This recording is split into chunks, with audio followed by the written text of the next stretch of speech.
One cub was hit by a car and she was very flat on intake, so she was very lethargic. The Aspen Valley Wildlife Sanctuary has welcomed 7 new bear cubs, 2 of which were orphaned because their mothers were illegally shot, while the other 5 lost their moms after being hit and killed by vehicles. For this year, we've seen a great increase in collisions with bears. It appears to be like a very dry or bad year for berries and crops in general. So it's very hard to find natural foods for the bears. So what we think they do is they migrate more and they move to different areas more. The cubs will stay in the care of the sanctuary until they are 18 months old and healthy.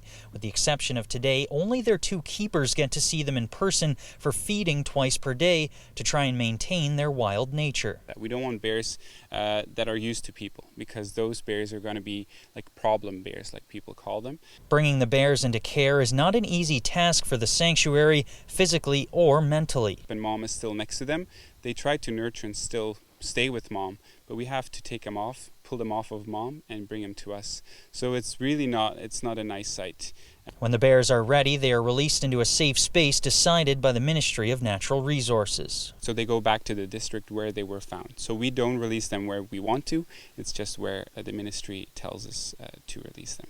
The 7 new bear cubs and 5 moose calves are just some of over 1,000 animals that will go through Aspen Valley this year, meaning they're always in need of donations, volunteers, and community support to sustain their work. Ian Duffy, CTV News, Rosso.